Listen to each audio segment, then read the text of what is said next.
le célèbre écrivain et comédien français Molière avait écrit une pièce intitulée « Le bourgeois gentilhomme ». Une pièce qui décrit la situation sociopolitique de l'époque dans laquelle vivait l'écrivain. Une époque où la société française était divisée en deux classes principales en plus du clergé. Ces deux classes sont celle de la noblesse et celle de la bourgeoisie. Et la classe noble était la classe des notables féodaux, des personnes influentes et proches du roi, et qui était divisée en 5 rangs. Qui sont successivement les princes, les ducs, les marquis, les comtes puis les barons. Cette classe riche a donné naissance aux grands philosophes, artistes, intellectuels et grands hommes d'État de l'histoire de France.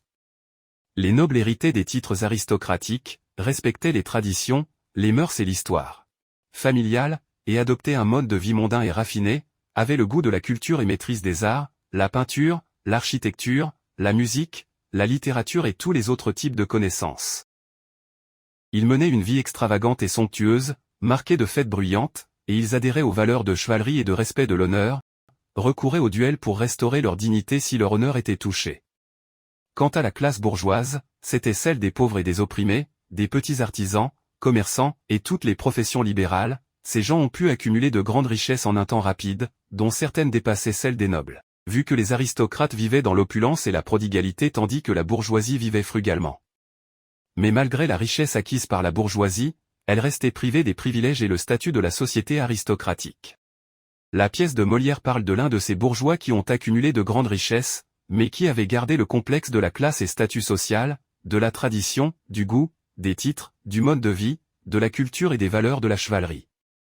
Cet homme qui s'appelait Monsieur Jourdain, avait décidé de devenir noble à son tour, alors il a fait venir des professeurs pour lui enseigner la philosophie, la littérature et le reste des sciences, ainsi que des maîtres de musique, d'art et de danse, et a refusé de marier sa fille, sauf à un homme de la noblesse.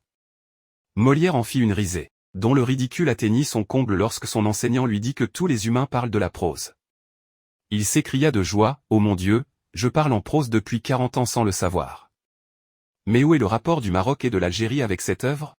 L'Algérie est à l'exemple de Monsieur Jourdain, un pays qui a acquis d'énormes richesses en peu de temps, mais qui souffre d'un profond complexe d'ancienneté, des traditions enracinées, du raffinement, de l'excellence artistique et culturelle, des choses qui sont abondantes chez son ennemi le Maroc, et les tentatives de l'Algérie pour plagier le patrimoine du Maroc, s'approprier son histoire et même sa géographie, car même le mont Toubkal ils se le sont attribués, et même le mot Maroc ils veulent s'en emparer. Toutes ces manœuvres ne sont rien d'autre qu'une tentative à la Jourdain, de leur part, pour s'acquérir ce que l'argent ne peut pas acheter.